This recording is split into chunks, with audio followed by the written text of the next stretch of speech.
everybody, and I hope you're ready for some cool learning today. I'm really excited to speak to lots of parents on our catch-up calls as well, and for our class Zoom. It's so nice to see everybody. It just adds a bit of normality to everything, and it's great to see you all doing loads of fun learning at home.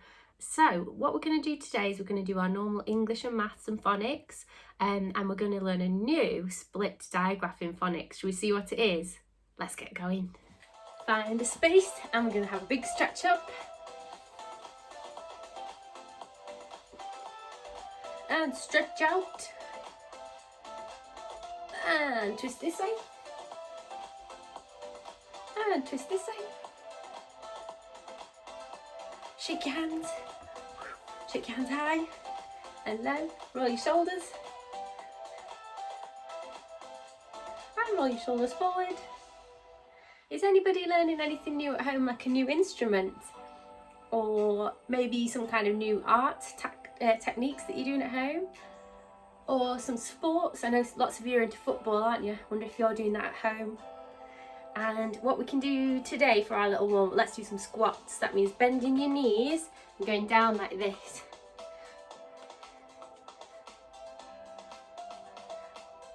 Let's do 4 more. 3, 2, and 1. Well done, guys. Let's get learning. Yesterday's sound was this one. So can you remember what this one was called? It's called split A, because it's a split digraph making the A sound. And I've got 2 words. In fact, I've got a sentence, but I've got 2 words underneath here that have the A sound in. Can you sound them out for me?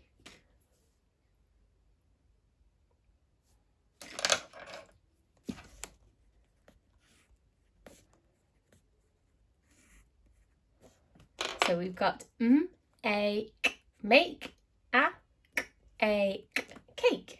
Make a cake, and that's actually something that I'm going to be doing this week because I've got a birthday in the house. So in our little household, we've got somebody who's having a birthday. So I'm going to try and make a really cool cake. I might try and make it like a cookie cake because they like cookies. So we'll see how that turns out. Have you been baking anything at home? It'd be cool to see if you don't mind sharing. Oh, Jerry, have you got today's sound? Can I see? Oh, thanks. Oh, it's another split digraph. Can you see? Oh, it's very twinkly, this one. It's twinkling and shining bright. It is split E. Can you see it's got E, then a line, then another E? Let's stick that on here and we'll see what kinds of words that can make. So it's a split digraph again, like our A sound from yesterday. This one is E. It makes the E sound and it's split up by another letter. So let's see what words that appear. Our E phrase to remember this is like this. Pete and Neve compete. So we've got P, eat, and Eve, compete. Compete means have a competition. So if you're competing with me in a race, that means we're racing and there's going to be a winner. So compete means competition, have a competition. So someone called Pete, someone called Neve, and they're going to compete with each other. That's how we remember this E sound. So maybe you could draw a little race and you can draw Pete and Neve. Neve is usually a girl's name and Pete's usually a boy's name. So you could draw Neve and Pete having a running race with a big smile on their face while they're running. Wow! Who do you think's going to win? There's Neve, and I'll draw Pete here. Running as well. Pete and Neve compete, and we're going to write finish there. So we've got E, 3 E sounds there, and they're all split E's. So this is a phase 5 kind of sentence. I'm going to write some words under here for you to try and sound out. But if you want to draw your picture as well, you can press pause and draw that now. We've got 1, 2, 3, 4, 5 words with the E sound in there. And a lot of these are a bit harder than we're used to because some of them are 2 syllables like this instead of just 1.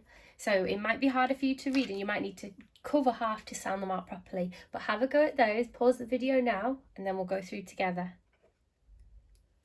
So we've got D, E, L, E, T.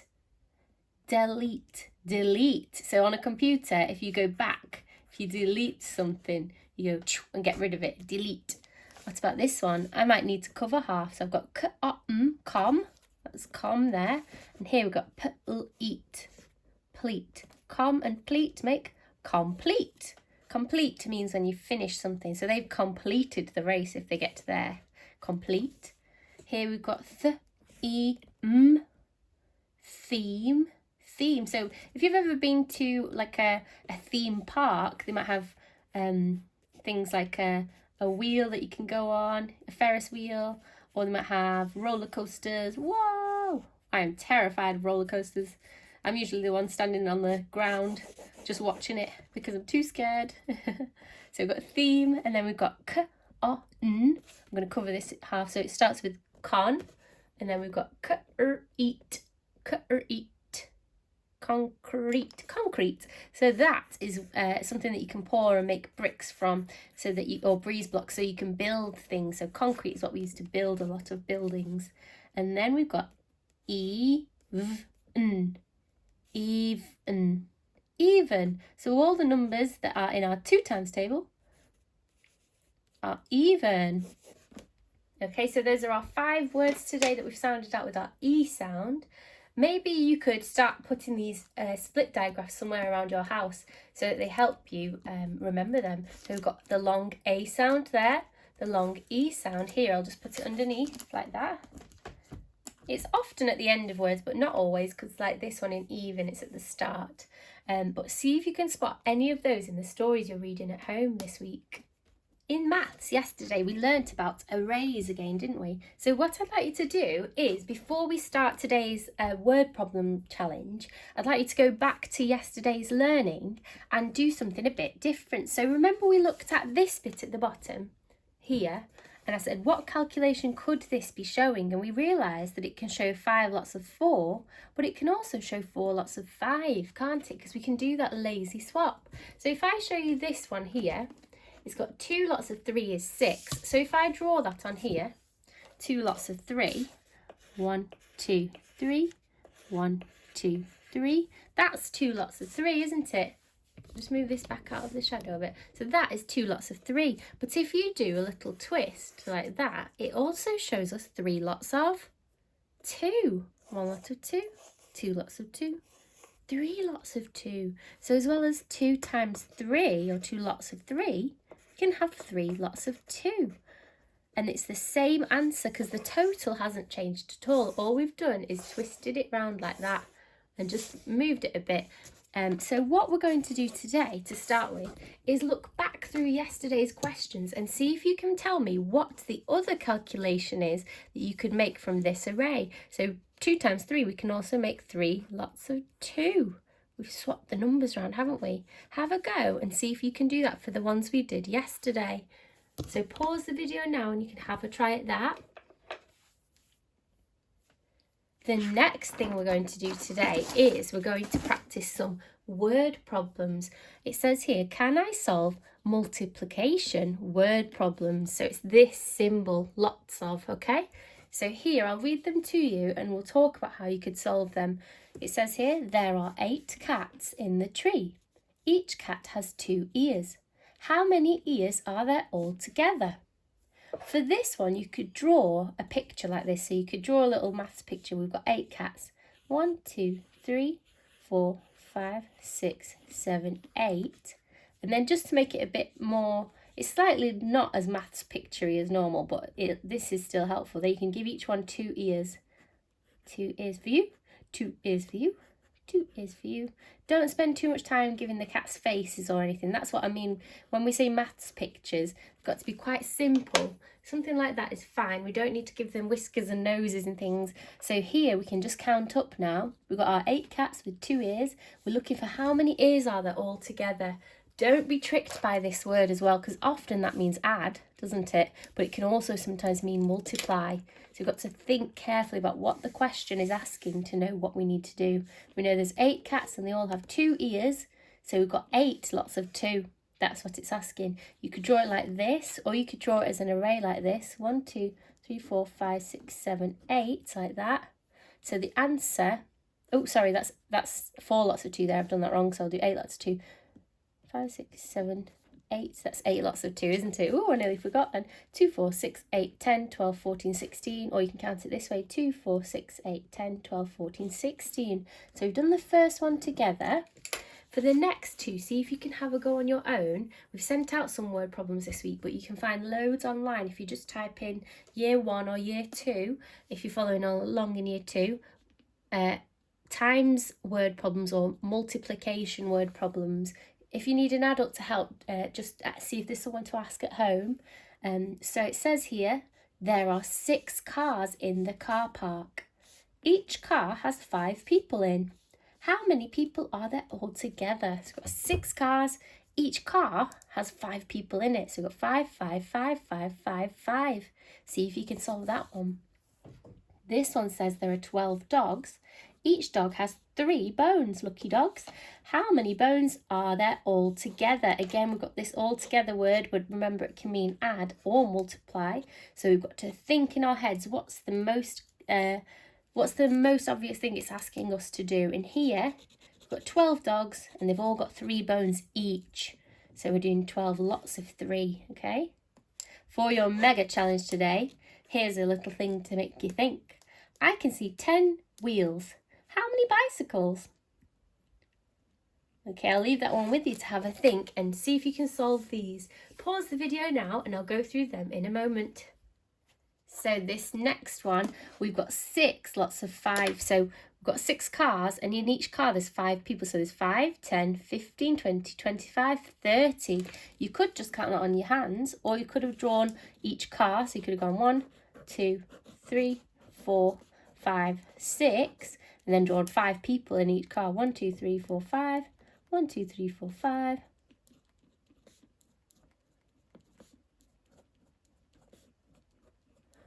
Sometimes we have to get creative with our solving of word problems because it's sometimes hard for us to imagine the array that goes with it. So some pictures like this might be easier, and that's fine. We'll just figure out the easiest way to do it in the most efficient way. This next one, so give yourself a tick if you got 30. This next one, there are 12 dogs. Each dog has 3 bones. How many bones are there all together? So I'm going to draw our 12 dogs. 1, 2, 3, 4, 5, 6, 7, 8, 9, 10, 11, 12. And then each one's got 3 bones, so I'm going to just draw out 3 lines like that. 1, 2, 3, 3, 1, 2, 3, 1, 2, 3, 1, 2, 3, 1, 2, 3, 1, 2, 3, 1, 2, 3, 1, 2, 3, 1, 2, 3, 1, 2, 3. Phew, that's going to be a lot of counting. So when you're ready, if you're a bit older, you might know your 3 times table, so you can just count it like 3, 6, 9, 12. But if you're not familiar with 3 times tables, don't worry. Just count them one by one. 1, 2, 3, 4, 5, 6, 7, 8, 9, 10, 11, 12, 13, 14, 15, 16, 17, 18, 19, 20, 21, 22, 23, 24, 25, 26, 27, 28, 29, 30, 31, 32, 33, 34, 35, 36. So that answer was 36 there. The last one says, I can see 10 wheels. How many bicycles? So we know that bikes have 2 wheels, don't they, like that? So there's one bike. 2, 4, 6, 8, 10 wheels. So if we've got 10 wheels, how many bicycles have we got? You might want to draw them out like me. So we've got 1 bike, 2 bikes, 3 bikes, 4 bikes, 5 bikes. So the answer was 5. That was quite a tricky one. You had to think around that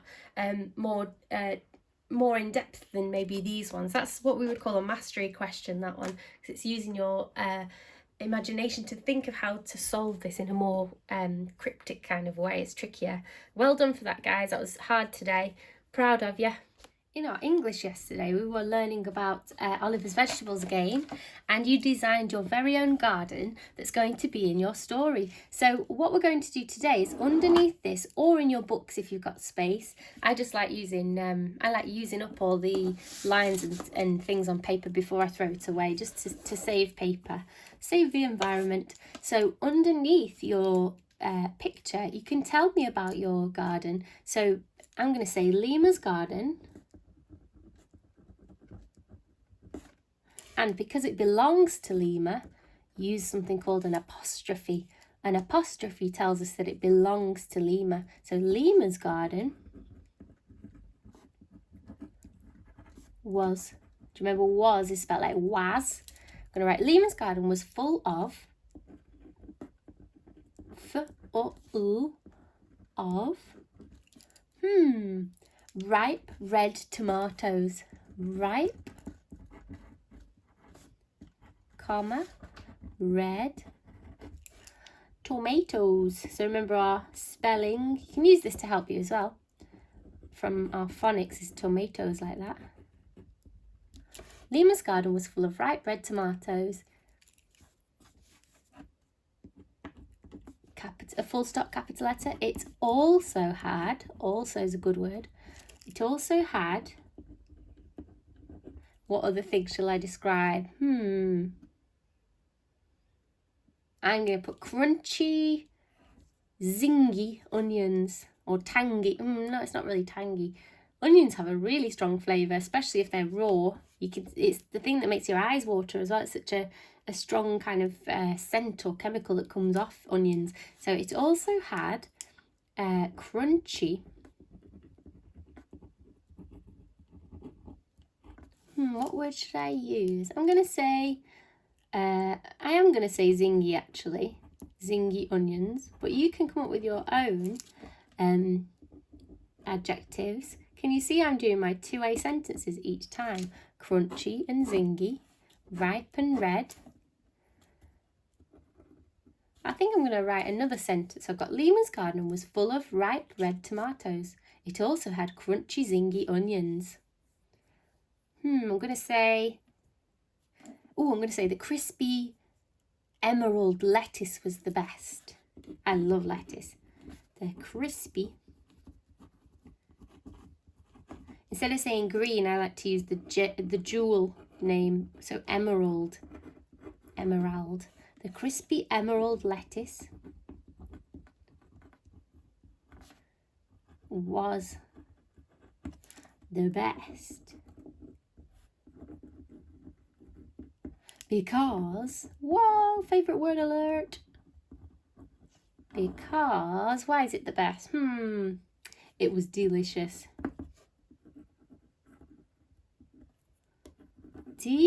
Delicious. Exclamation mark. That would be super if you could write something a bit like that, making sure you've got your capital letters, your full stops, your finger spaces, and then it makes sense. Remember, those are always our 4 things we're looking for. No capital letters in the middle of sentences randomly, because those cheekies keep popping up, I think, to trick us. Make sure you've got an apostrophe to say whose garden it is. And that it belongs to them. Any names need capital letters. We need a capital letter after a full stop. Just really carefully check through your writing afterwards to make sure you've got these 4 things, and then you'll be on to a winner. So for topic today, we're going to have a competition with 1B, and it's going to be who can make the best paper aeroplane. So I think the thing that would make it the best would be if it can fly quite a long way without falling down. So this is the way that I used to make paper aeroplanes. So if you want to make one like me, you can do it this way. I'll put some videos below. Oh, I think I've got a really good couple of videos I can put below. So if you want to make a specific type of aeroplane, you can follow those. One of them's actually called the Amelia Earhart, because we're learning about her in our topic, aren't we? So if you want to make one that reminds you of her, you can try that one. That's why we're doing this challenge, to think of different ways of transport and how to make planes fly. So what you need to do is you get your piece of paper, and this is a simple way to do it. Fold it so that it goes the long way, so not the short way like that. So it makes a long thin rectangle like that. Then open it back up, and then get the top corner and pull it down to the middle on this side, and the top corner and pull it down to the middle on that side like that. So you should have a kind of house shape like this, and then fold it back together like this, so you get a kind of arrowish kind of shape, and then you can pull the wings down like this, so you get that corner and pull it down. Oops, I'll just do it on the table so that it's a bit easier. So you've got like this, and then do the same to the other side. like that. I've made mine out of card, so it might be a bit better at flying. So should we see how it flies? Whoop, it wasn't the best. This one's okay, but you might be able to think of a better one. I think sometimes if you put weights at the front of it, maybe if you use some blue tack or sellotape, something like that, I think it flies a bit better. Let's try again. Looks like I might have to try a better model. This one's okay, but it just seems to drop and spin quite a lot. So the tiniest little difference on these planes can make, so the tiniest change can make the biggest difference. So have an experiment, and if you manage to make one, maybe you could record a video of it flying, see how far it gets, or you could take a photo. You could even decorate your plane and draw some characters or passengers in it like that. That would be nice. I can't wait to see your planes. Don't forget to enter the competition. You've got to post it on the blog, or so post it on your class's blog. So if you're in my class, put it on 1A's blog. If you're on 1B, put it on 1B's blog, and then we'll see who can make the best plane. I hope it's one of us. So that is all we've got time for today. I hope you've enjoyed today's learning, and I look forward to seeing your planes. Take care, everybody. I'll see you tomorrow. Bye.